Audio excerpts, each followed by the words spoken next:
And it's 2 o'clock, so I should start. And just in case things don't work out, I'm going to start recording over there. Okay. See if that works out.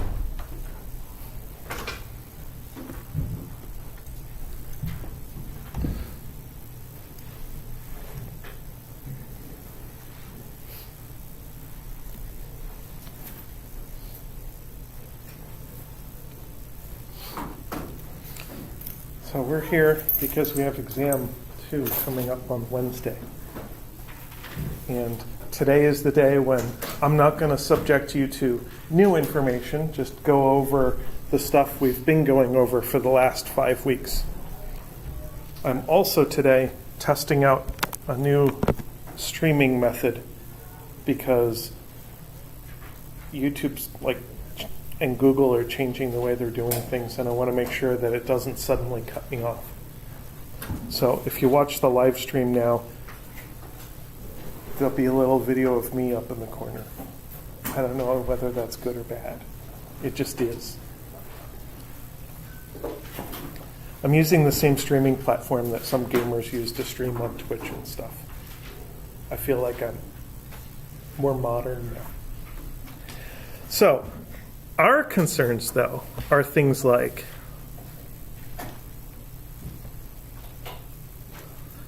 magnetism and AC circuits. And there's a practice exam 2 that many of you have found in the fall 2017 subfolder. The practice exam is kind of short answer or numerical answer, but the actual exam is going to be multiple choice. But it's basically the same topics. And on Wednesday, I said you should come prepared with questions to ask me, things that you'd like me to go over. So what would you like me to talk about?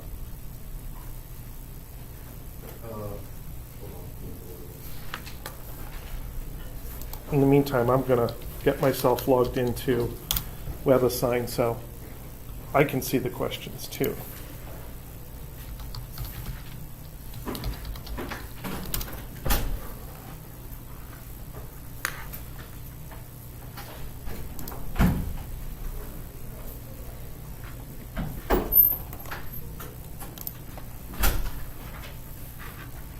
Okay, I'm ready. Do I have anybody ready with a question?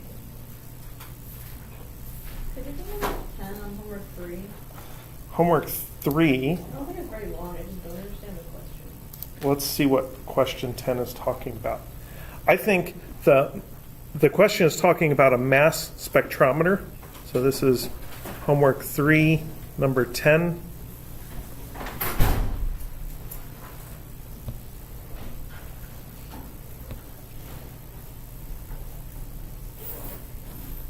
And I wonder if I can get this thing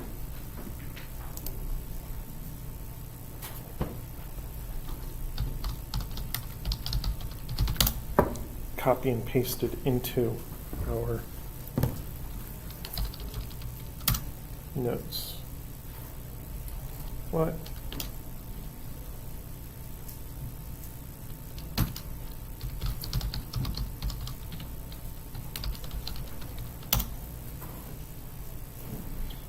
Yes, I know. We use Duo Security for everything now. Approximately 1/3 of you are already on Duo Security. Has anybody been cut off? No? Good. That's a sign of a good rollout.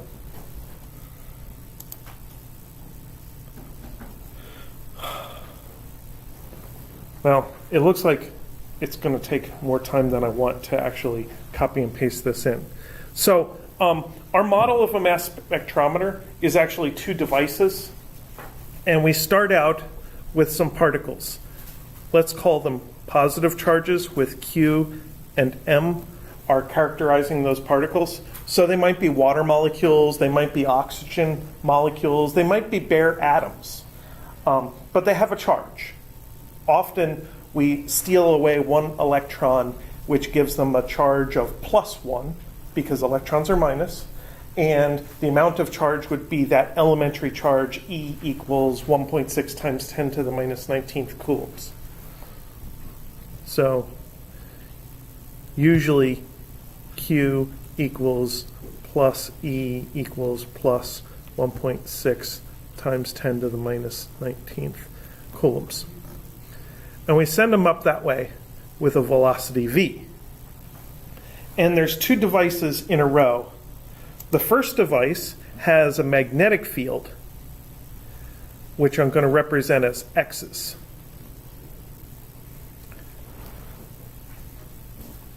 So this is B in. And by itself, let's think about the magnetic force that would be caused by that magnetic field. We get lots of right-hand rule practice with this one.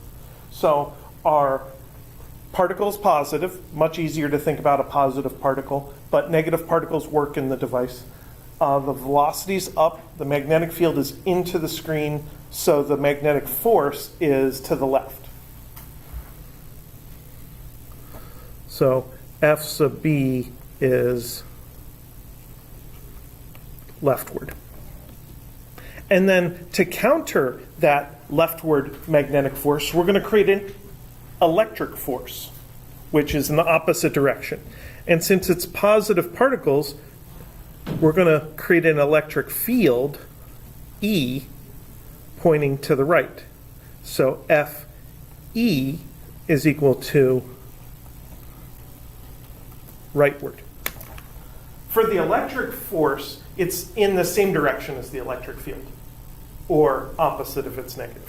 But for the magnetic force, that's where we have to use the right-hand rule, and even though the field is into the screen, the force is to the left. So with magnetism, it's absolutely essential that we distinguish between magnetic force and magnetic field. And this is physics, not sci-fi, so there's no such thing as a force field. It's one or the other, not both. So then we arrange it so that these two are exactly opposite to each other, and we also arrange it so they have the same strength.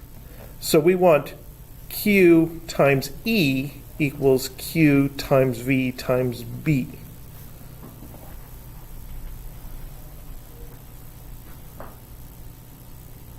So that tells us what velocity we have. V is E over B. Or it allows us to choose how much E we have or how much B we have. Electric field is very easy to choose because usually we set up a capacitor, two metal plates, and we put a voltage across them. And then the electric field is just the voltage divided by the distance. So we take this stream of particles, pass it right on through there, and as long as they're going the correct velocity, they'll get through. Then they get to a wall with a hole in it that allows them through. And then they're in a second region, the second device, which is just magnetism. And that's where, instead of the QVB being QE, that's where QVB is equal to mv squared over r. Remember from physics 1, the sum of the forces is supposed to be mass times acceleration. In the first case, we had two forces that canceled. So we actually had two forces add up to 0, and we took the one force and moved it over the other side of the equation. But now we only have one force, and that force, QVB, is going to be mass times acceleration, which gives us an equation that looks like R is equal to mv over qb. And that r is the radius of curvature of the path of the particles as they travel in that second region.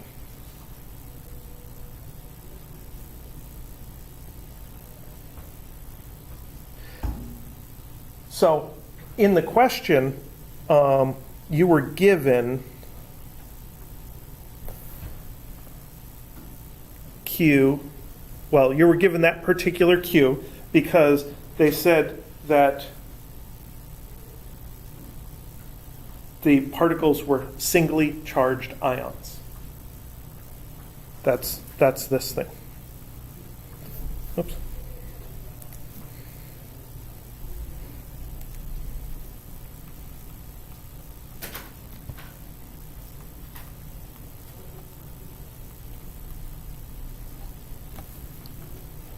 You were also given the B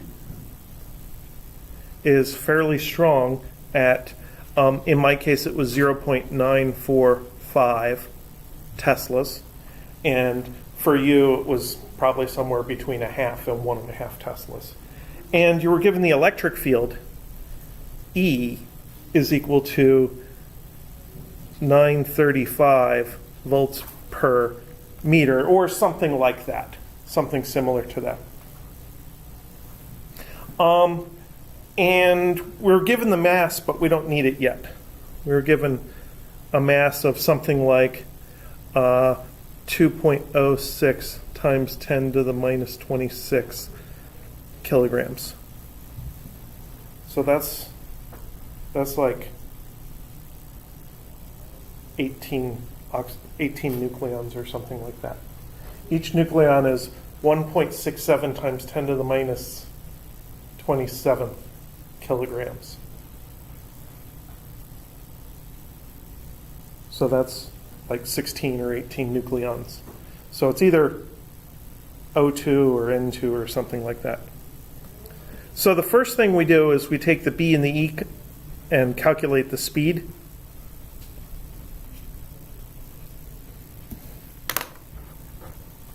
So that's somewhere around about 1,000 meters per second, but we should do it numerically.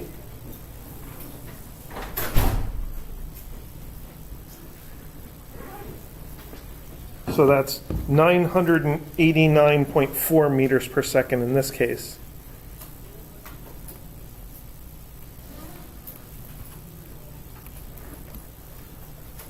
And then we should calculate the radius of curvature as mv over qb. And we have all the data we need to put in there. And I don't want to write them all out because it's just going to take me a long time. So I'm going to plug them in and say what I'm doing. 2.06 times 10 to the minus 26.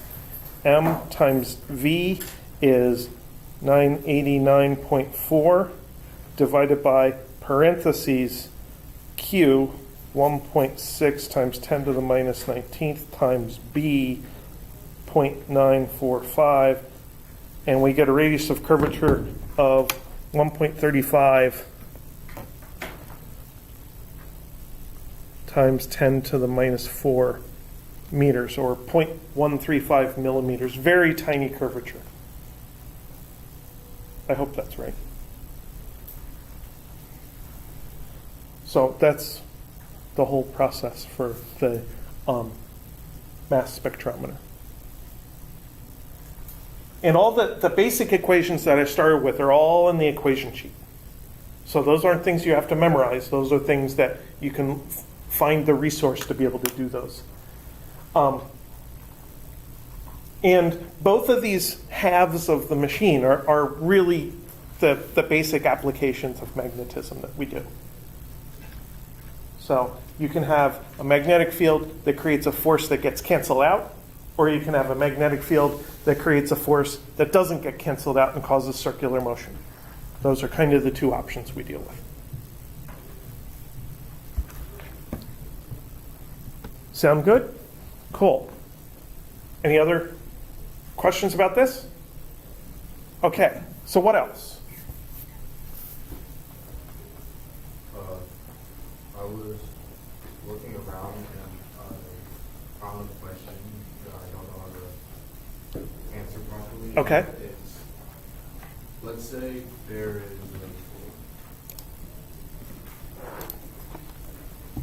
let's say there's a wire with a current going through it. Let's say it goes east. In order to levitate it, Okay. what should the magnetic force, like the direction, which way should it Okay, so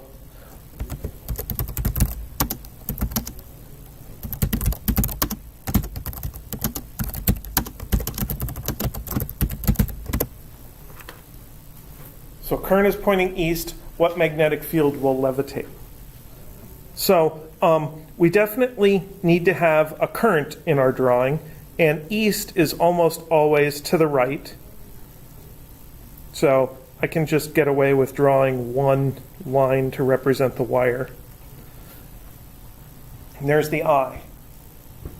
Now, to levitate something means you're overcoming the force of gravity, right? So we need to create an upward force. What direction should that be in the diagram? Up and north are not the same thing. We have to decide. We have to make a conscious decision. Are we going to make a drawing that's a map drawing, or are we going to make a drawing that is like a landscape drawing? That's a choice we have to make. So which kind of drawing do you want? Do you want the top of the page to be north, like we're on a map, or do you want the top of the page to be up, like we're looking out the window?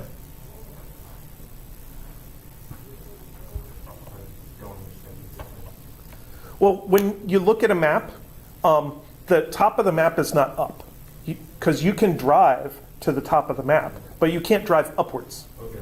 So it's like the idea that this paper, this screen that we're looking at, can be vertical or horizontal, and we have to decide before we start drawing things that are up and down and north and south. So, could it be map-like? Let's do it map-like. So we're pretending the paper is horizontal, like the paper on your desk. Okay? So then this is north, south, east, and west. I hate it when that happens. Somebody hit their elbow on the table. And we want a force that's up. So want F equals up. Now, when you're looking at a map, that's the same thing as looking at an aerial photograph. So up is towards the camera. So you're like hovering over the map, up is towards you. So now we know the direction of the current, which is our index finger, and we know the direction of the force, which is our thumb. And if we needed the strength, we would be using the force magnetic is equal to ILB. And that part is up. And that part is east. So the up is our thumb. The IL, the current, is pointing east. So we can get our hand pointing east. I should actually like stand in front of the camera to do this. In the online stream, there's a little inset of me now. So that's pointing east. We want the force to point out of the page, which leaves the middle finger pointing north.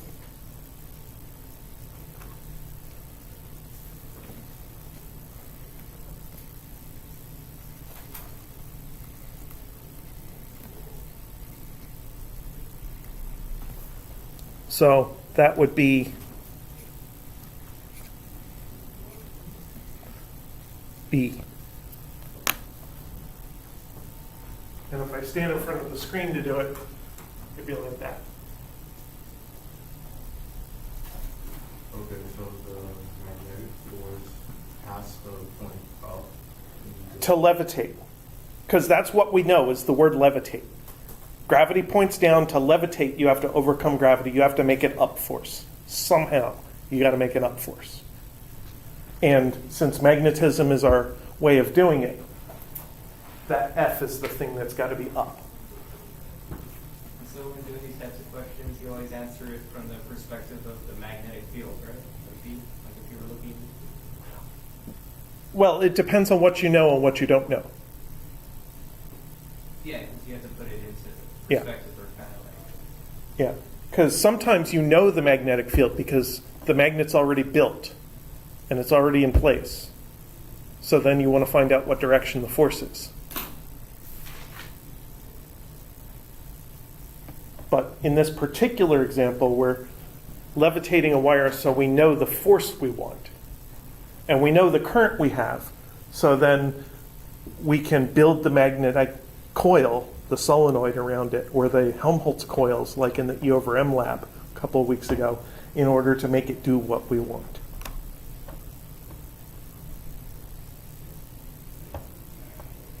So when you're doing the right-hand rule, are you treating the current as your force? The current is your velocity. Okay. Yeah. In the other formula, it's force B equals QVB. Yeah, see, I was looking at, because I was Yeah. trying to do the wraparound current thing, and that wasn't honest. This is a straight current Yeah. because east is a particular direction.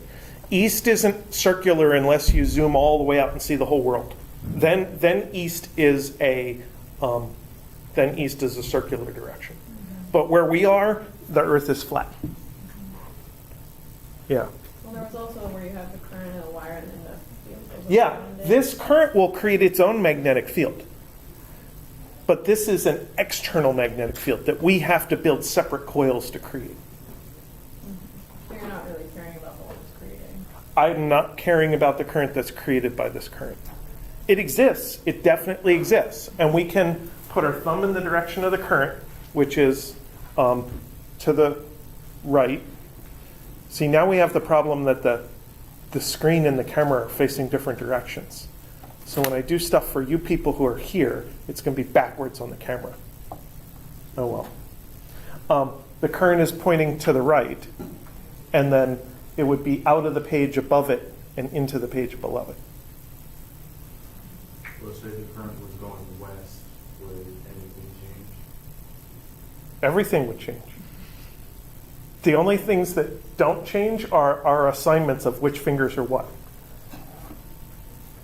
So if we change the current to be west, we'd still have our magnetic field pointing north because you didn't change that. So we just turn around and go the other way. And we'd end up, wait, So here the B was the answer. Yeah, we don't know that yet. The force, yeah, is out, up. That's the thing that doesn't change if we're levitating. You didn't change the word levitate. So then we'd have to flip like that. Yeah, that's what would change. But one of the things about the right-hand rule is if you reverse one thing, then one of the other things has to reverse. Okay, so the force would be down instead of up. What are you going to keep the same? You said you want to make the current go the other way, right? Yeah. What are you going to keep the same? Are you going to keep the B the same or the force the same? Yes, so the force is the So if you keep the force the same, then your thumb is still pointing out. So that means you go from like this to like that. And the thumb has to maintain what you said had to be the same the whole time. So if you reverse the current, you reverse the B. The B. Right.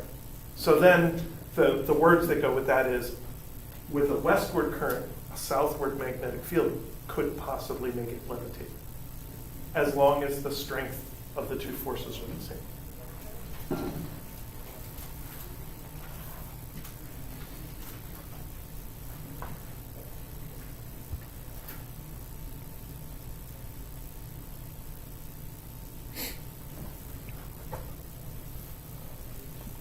Okay. What else should we talk about?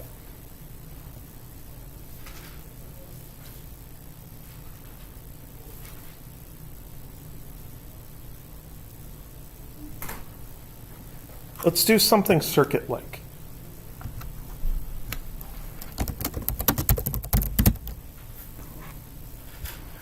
So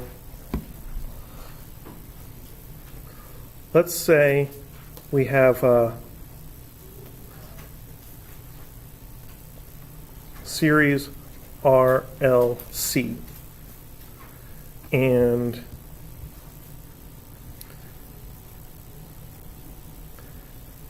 L is equal to 2.0 henries. It's a big inductor. It's going to be heavy. Lots of steel on the inside of it. And C is equal to 50 microfarads.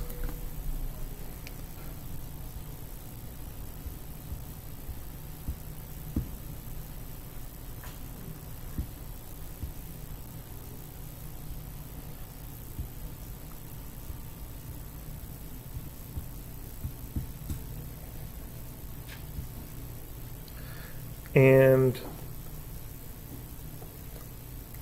F is equal to 60 hertz. And there's an R in there also, but I don't know what it is.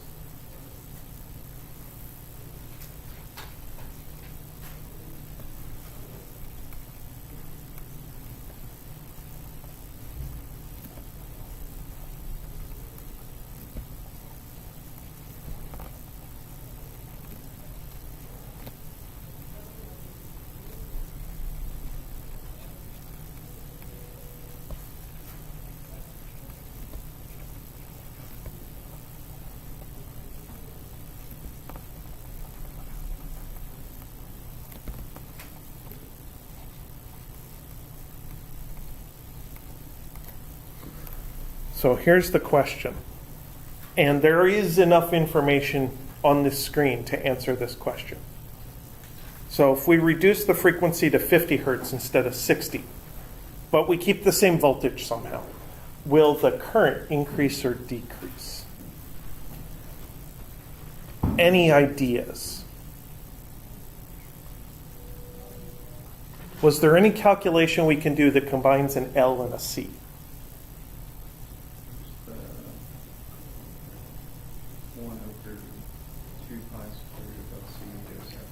Yeah, we need that F sub R, the resonant frequency, is 1 over 2 pi times the square root of LC.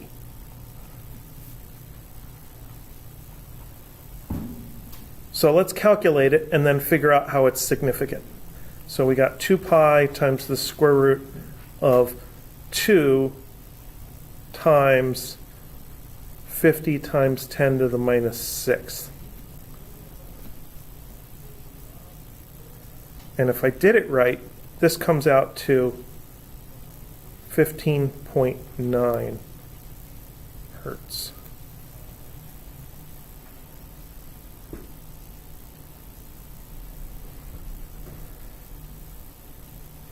So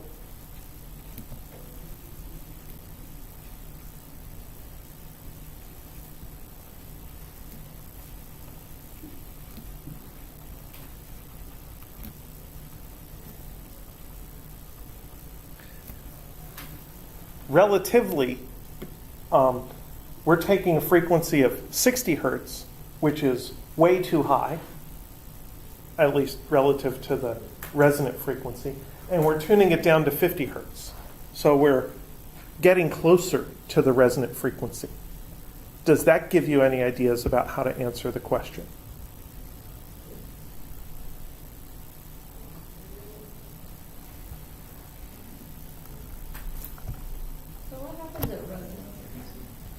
What happens at resonance?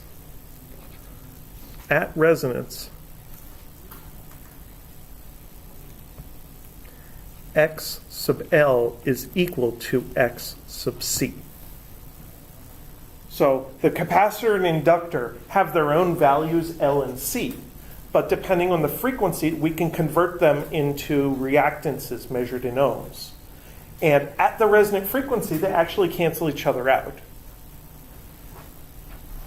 And then to get Z, which is going to determine the current, we have to use Z squared equals R squared plus X squared. So at resonance, this X gets as small as possible and disappears from the equation. So that's going to make Z as small as possible. And Z is impedance. So at resonance, we impede the current the least. If you impede something the least, that means you let it go the most. At resonance, we get the most current for a given voltage.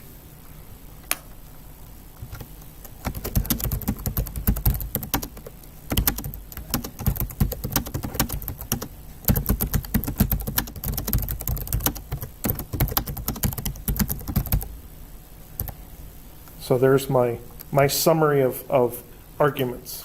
So that means we need to increase the current to get it closer to Z? Well, we have adjusted our frequency. And we've gotten closer to resonance. So we've gotten closer to this maximum I. So we're not there yet, but we have more current than we did before. And that's the answer to the question.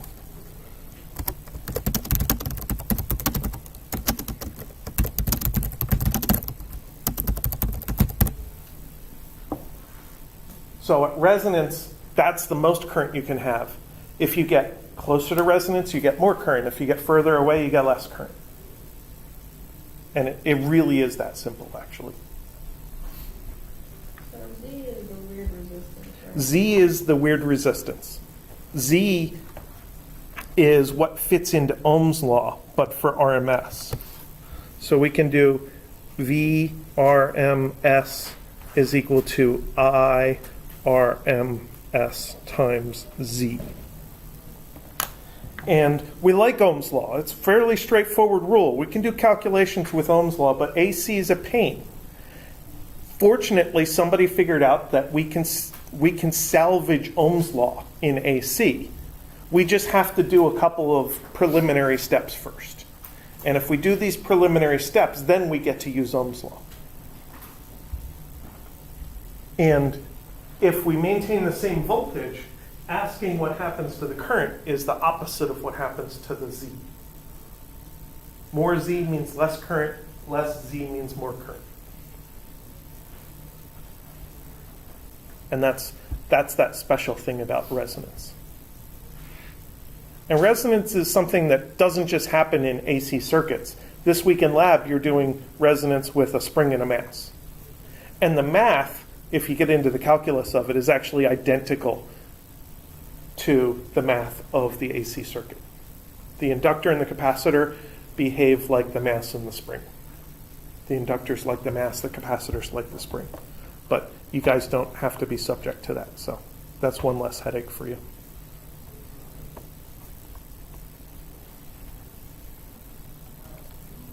So I think that's a good reminder about some of the AC stuff. So that's why I wanted to do a quick AC question like that.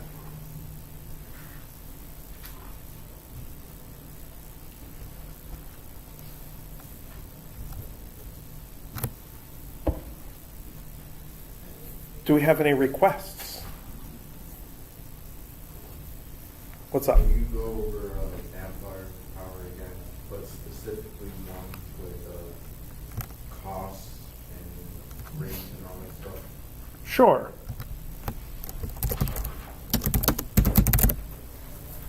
So something having to do with the cost of energy.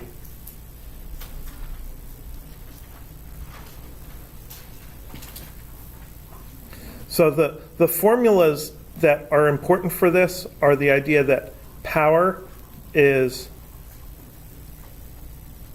energy per unit time, and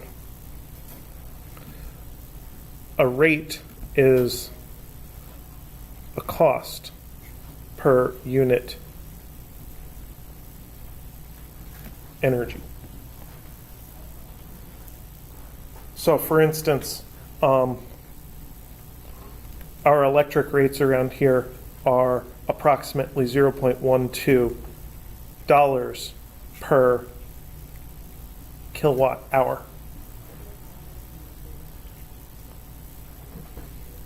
And then if we rearrange this, this says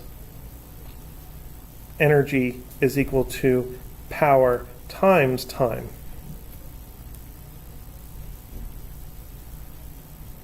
So if we measure that in kilowatts and that in hours, then they fit perfectly in this fraction for energy.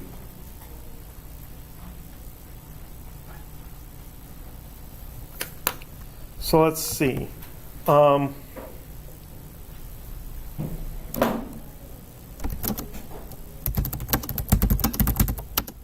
So a cell phone uses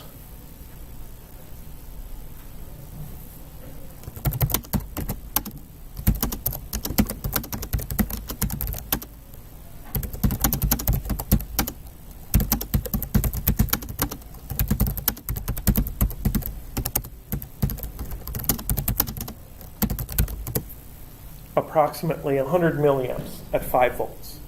That's internally inside the phone. So let's just assume that we can buy that energy for the same cost as we buy energy from the wall. It's not a great assumption because between the wall and our phone is cell phone chargers and battery charging and stuff like that, which is a little bit inefficient. We might actually lose half the energy. But this will give us a good starting point for thinking about how expensive it is to have a cell phone.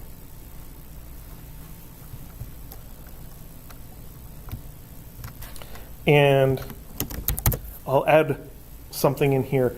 The phone's power is DC.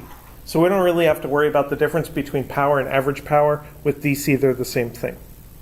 So power is V times I. That's the analysis step at the end of our lab from last week, the Transformers lab, is V times I for each transformer.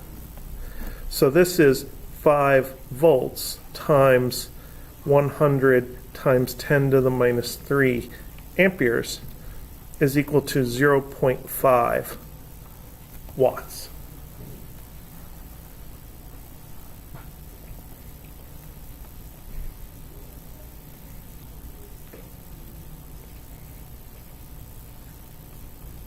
So now we need to calculate the amount of energy that that phone is using in that time. So this is 0.5 watts, and then 1 month.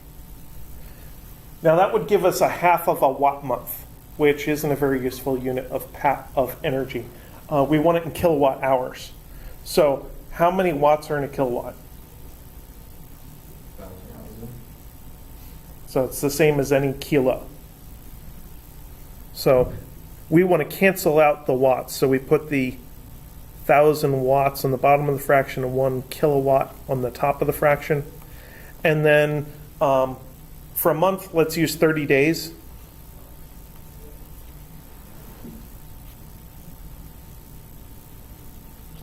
And then for a day, 24 hour. And then our plain watts cancels out, our month cancels out, and our day cancels out, and we're left with the units we want, which are kilowatt hours. So we end up with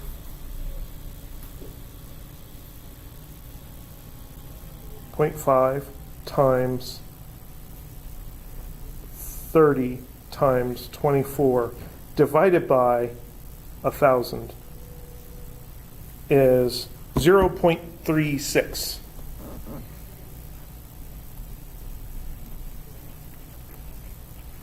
Kilowatt hours. And then cost is rate times amount. So 0.12 per kilowatt hour times 0.36 kilowatt hours. So times 0.12 is $0.04. So the amount of energy the phone uses is not a very significant portion of the cost of the phone. We pay a lot more money than that in access charges than we pay in energy bills. Even if you account for inefficiencies in the system. If the system is 50% efficient, we'd have to double this to account for the inefficiency. We still wouldn't care. Even if the system was only 10% efficient, then we'd have to multiply that by 10 and we still probably wouldn't care about 40 cents a month. So the energy of keeping your phone on is nothing. All the cost is in the manufacturing, so all that materials and technology that goes into the phone, and in the access, which pays for all the materials and technology that goes into the cell phone system and the internet.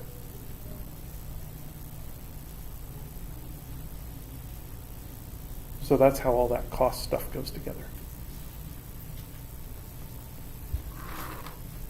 And if you're going to remember anything from Physics 2, you would want to remember stuff like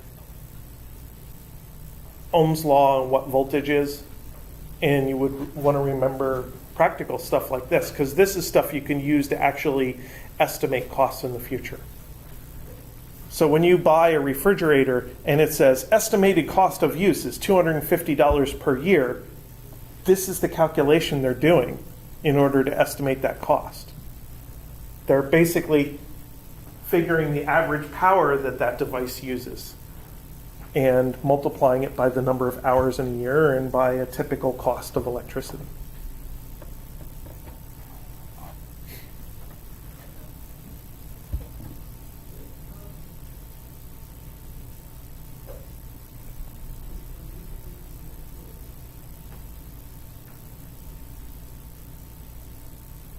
Okay, what else should we do?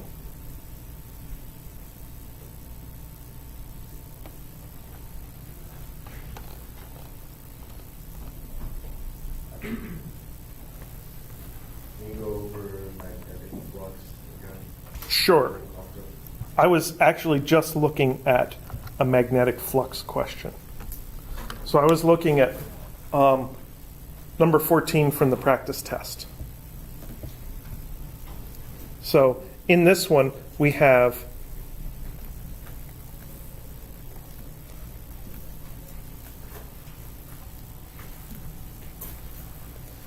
B inwards is 6.0 Teslas. That's a really strong magnetic field. That's like MRI strong. I just recently watched a YouTube video from, I want to say it was Smarter Every Day, where he got to go visit an MRI and he took a block of aluminum with him inside the room. Now, aluminum's not usually a magnetic material, but the MRI magnet is so strong that you can feel some magnetic effect from the aluminum. And the magnetic effect you feel is that it's difficult to move the aluminum. If you're just holding it stationary, it's the same as holding it away from the magnet. But moving it, it feels like you're moving it through this invisible soup. And then he put the aluminum inside the machine and let go of it, and it went clunk, like it was underwater, and then it fell over very slowly. And it did look like it was filmed underwater, but it was filmed in the MRI room. Well, the camera wasn't in the room, the camera was outside the room. So we're going to take this very strong magnetic field and we're going to drop a loop into it.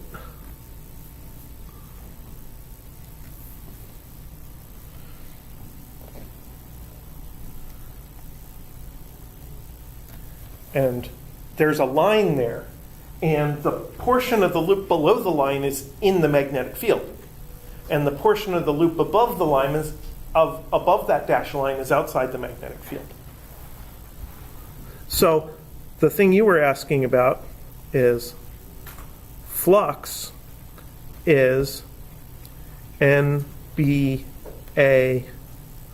cosine theta. This part is 1 because the magnetic field goes straight into the face of the loop. If the loop was a piece of paper with a wire around the outside edge, the magnetic field would be pointing straight into the piece of paper.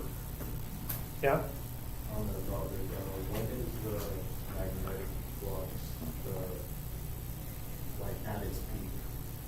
Would it always be at its peak because it's always perpendicular to whatever field it's at? Well, the word peak and the word maximize implies you're changing something and then looking at something else. So the question is, what are you changing?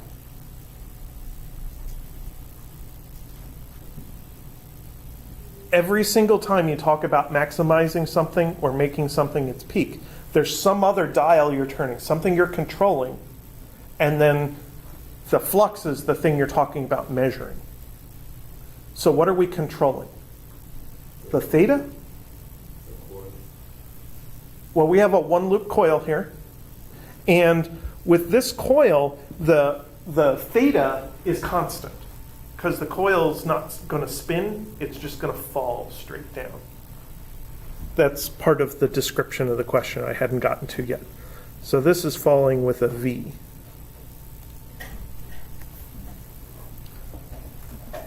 So the theta is not changing. The N is not changing. That's always 1. The B is not changing. It always has the same value. The thing that's changing is the area. Only the area inside that dashed line, below the dashed line, counts.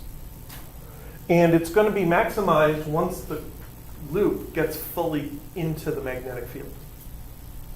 And then when it gets to the bottom, then it's going to start falling out of the magnetic field, and that area is going to start decreasing again.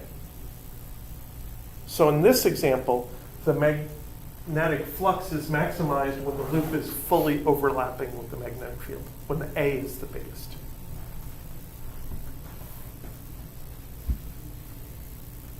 Now the thing we care about is the change in flux with respect to time. And that's going to be the change in A with respect to time.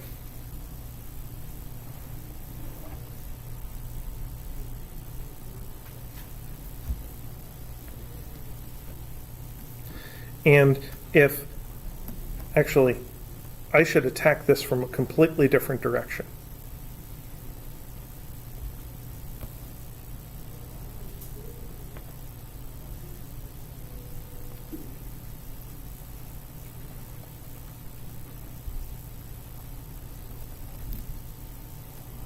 The first thing we should answer for ourselves is the Lenz's law question. Is this flux increasing or decreasing? Is that area as drawn, that area here, is it going to be increasing or decreasing? Increase. It's increasing because the dashed line stays where it is and the loop is just getting into the magnetic field.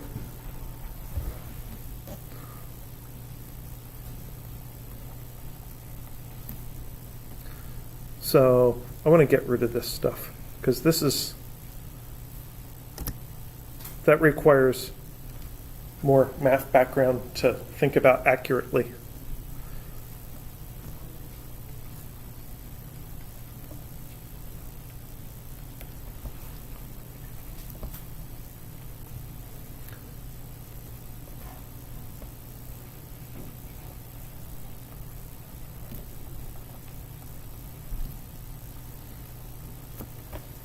So because our flux is increasing, Lenz's law says our magnetic loop has to create the opposite B to counteract that increase. So now, how could we create the opposite B? We already have a B that's into the page.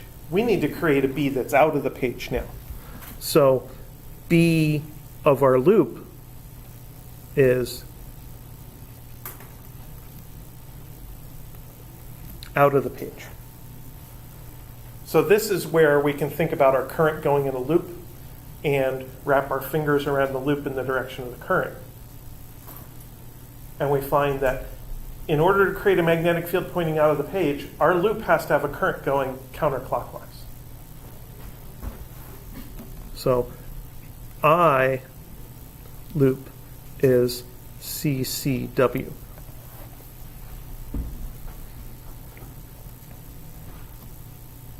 So that's that way.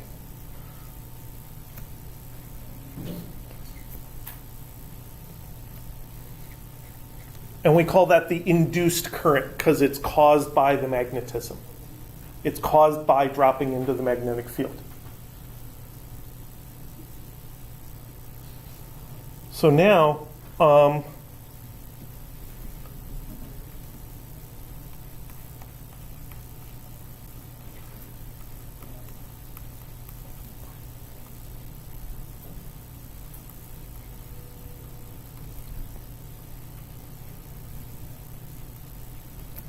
there's a couple of keywords in that particular question.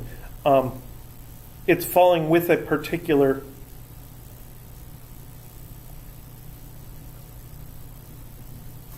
it'll end up falling with a particular velocity.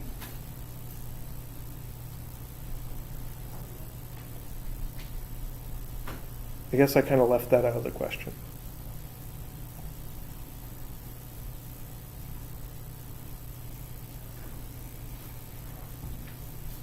So normally when things fall, they accelerate due to gravity, but to prevent something from accelerating, you just need to oppose gravity. So we need force magnetic to equal force gravitational. And the magnetic force is ILB. The force gravitational is mg. Now let's see what we're told. Width is 2.0 meters. Height is 3.0 meters. Mass is 0.6 kilograms.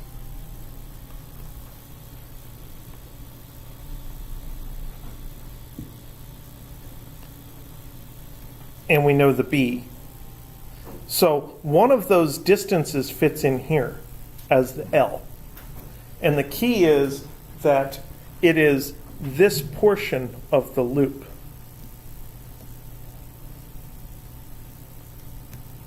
That's the L.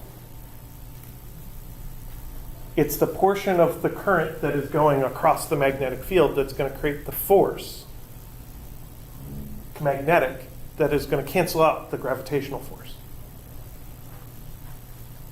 That's the only way you can make something fall slow. You drop something underwater and it can fall slow because of a drag force from the water. That's kind of how this magnetism acts. So that is going to be the width.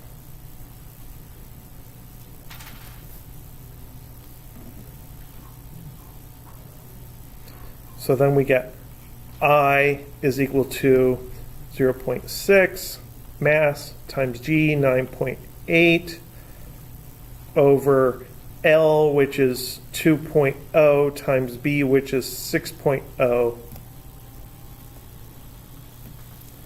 And 0.49.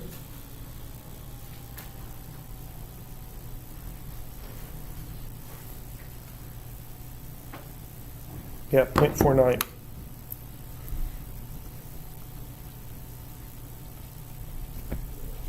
Amperes is the amount of current that flows.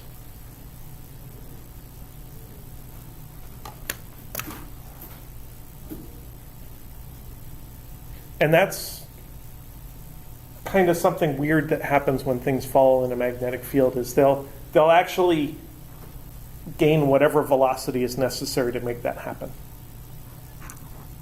Yeah. How did you know which way the current was going to flow? I did Lenz's law to figure out the current. So Lenz's law says that when you have an induced voltage, the induced voltage tries to push a current called the induced current. And the induced current creates its own new magnetic field. And the new magnetic field opposes the change in flux that induced the voltage to begin with. That's really as simple as Lenz's law can be. It really is like a four-step process. But the entire purpose of Lenz's law is to make sure that you don't magically get energy from nothing. Now, there's another way we could get the direction of the current. We could say that when you try to move a conductor in a magnetic field, there's kind of a drag-like force that opposes the velocity. So if we know the velocity is downwards, there should be a magnetic force that's upwards. So let's figure out whether the magnetic force is in the right direction in this diagram.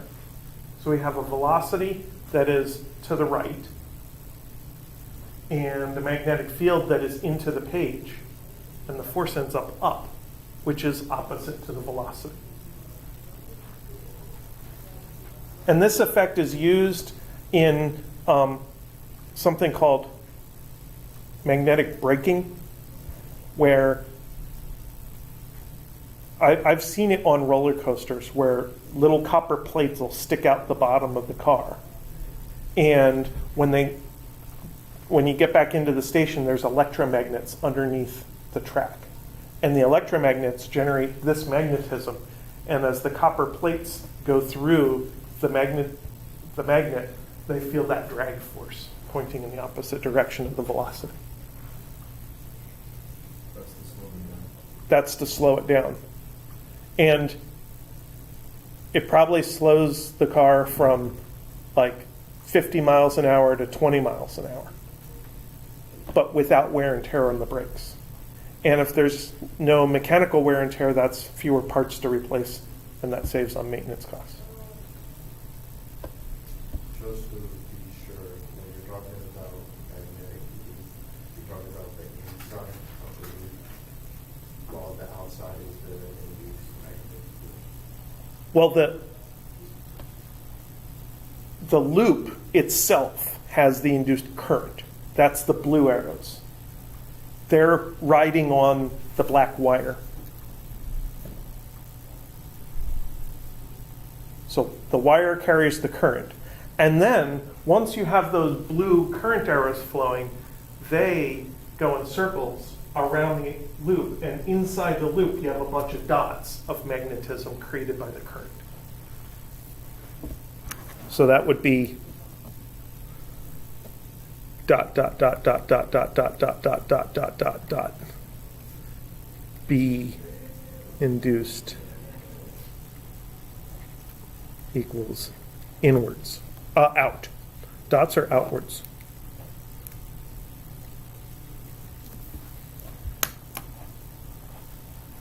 And that induced magnetic field's entire purpose in life is to try to cancel out the increasing flux that was happening in the first place. Magnetism hates changes in flux. It tries to oppose changes in flux.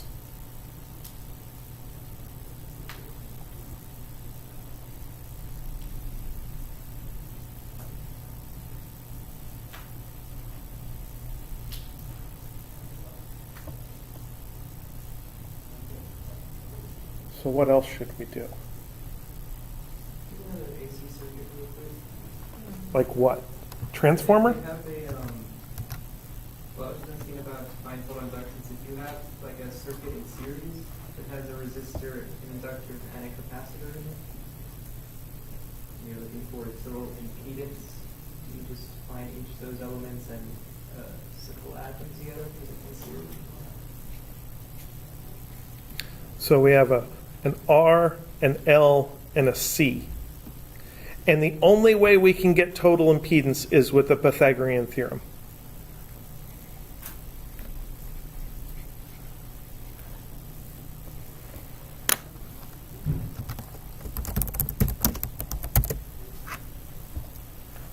So let's say that we had EMF is equal to 120 volts, RMS, and I is 0. Hang on, let me calculate a value real quick here.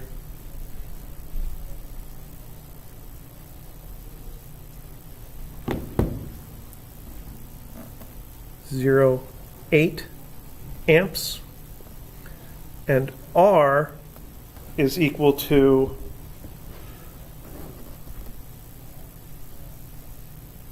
900 ohms.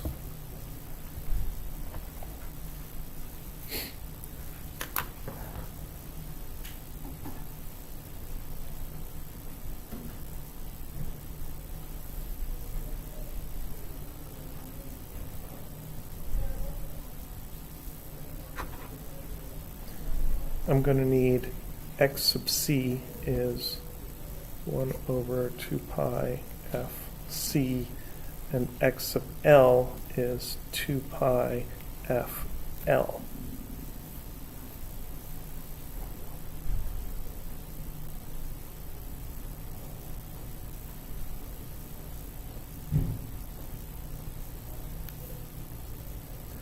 And I'm going to have L is 5.3 henries. And we want to know C. So for right here, if that current, is that already in RMS? Yes. So can you figure out the total impedance just by doing the VRMS Yep. divided by RMS?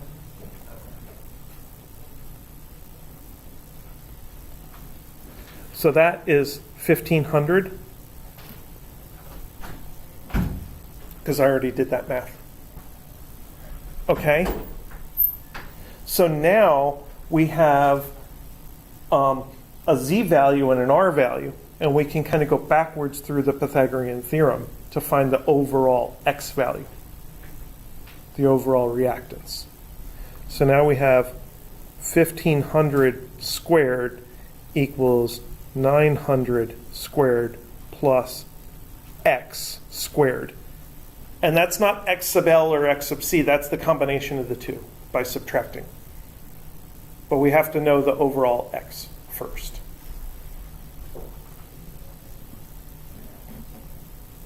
So X equals the square root of 1,500 squared minus 900 squared.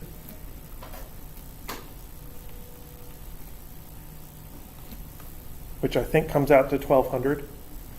Because I tried to set up a 3, 4, 5 triangle.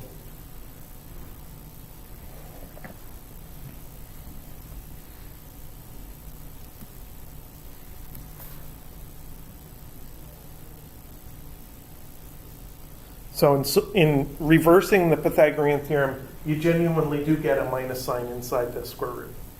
Because we had to take the 900 squared and subtract it over to the other side of the equation. So that's not one of those minus signs that gets squared away. It really is there. Did it come out to 1,200, I hope? Good. So now we know the X sub L because we can do F equals, I have to pick an F, 60 hertz. We can calculate X sub L is 2 pi times 60 times 5.3.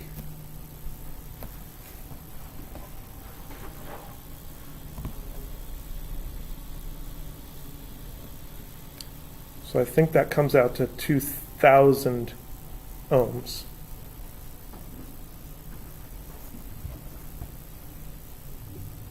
I hope. Trust me, I used a calculator to figure it out. And now all we have to use is X sub L minus X sub C is equal to X total. So this is 2,000 minus X sub C is equal to 1,200. So X sub C is equal to 800 ohms.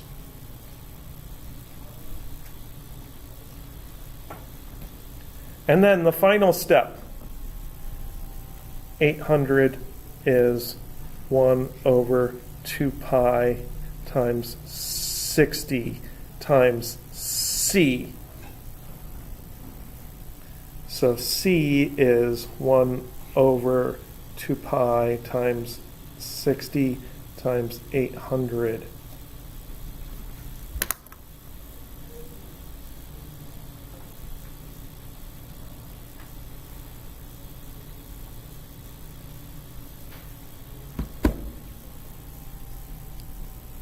.32 times 10 to the minus 6 farads is equal to 3.3 microfarads.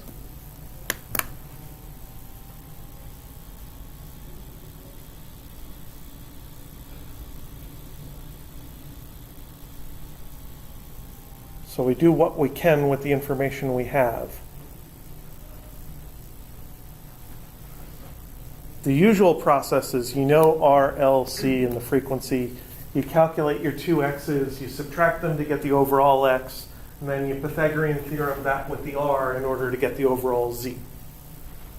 We kind of had to do it backwards in this concocted example because of the information I gave. I'm not exactly sure if that's what you wanted. Working about that x value in reverse when you have the total x, but then trying to find elements if we didn't know one of the other things. Yeah. Yeah. The only weirdness here is at this point here, I chose plus. It could be minus, and it would produce the same result in the circuit. So there's actually two capacitances that would give us that exact amount of current. One would be the 3.3 microfarads, and the other would be if we had 3,200 ohms instead.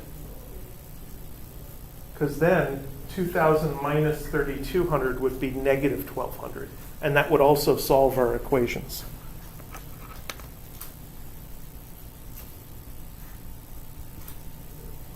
I don't want to throw it off or anything, but if they're asking in this situation, like how much power would be used, it's only the resistor that's using any power. It's only the resistor that's using power. That's correct. And that EMF doesn't apply to the resistor. But it's a series circuit, the current applies to the resistor. So you do current times R to get a voltage, and then V times I.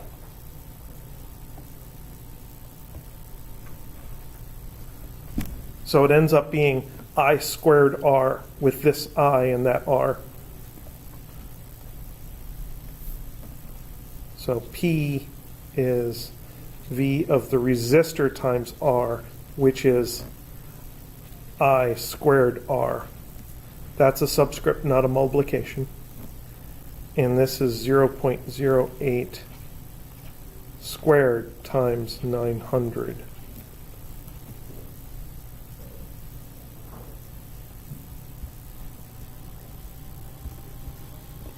Is 5.76 watts. Why did you put Because the power is supposed to be the voltage times, oh, it's not V. Let me rewrite this to make it more correct.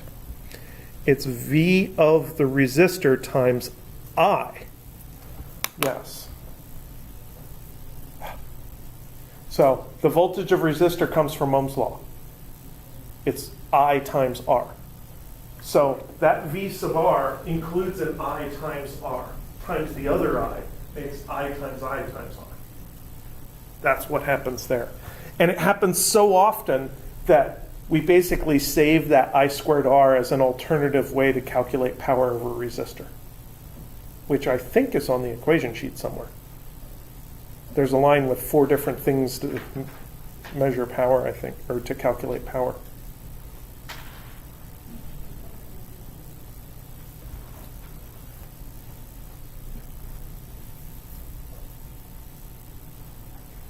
All right. Any other requests? We have like 10 minutes left. 5 minutes left, really.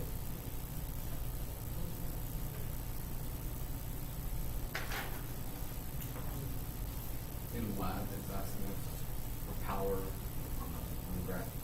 Yes. We use I squared times R. That's one way to do it. If you use the RMS current, yes. But that works in the transformers lab on the secondary side. It doesn't work on the primary side because you don't have an R value on the primary side. So on the primary side, you have to go back and do voltage times current. And as long as you use the RMS values, you can do that. And that's okay. Because the transformer basically pretends to be a resistor, even though it isn't.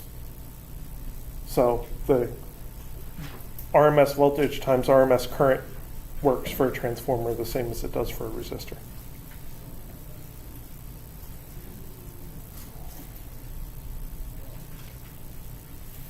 And if your transformers are working right, their efficiency is around 30 to 50%.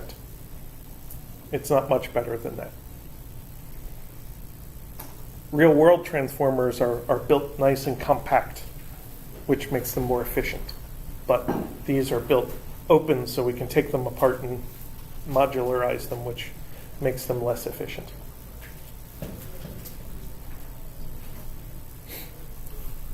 Okay, well, then how about we close things down and let me know as you have questions while you're studying them. While you're studying for the exam, I will do my best to answer them as quick as I can. And we'll see you all in here on Wednesday.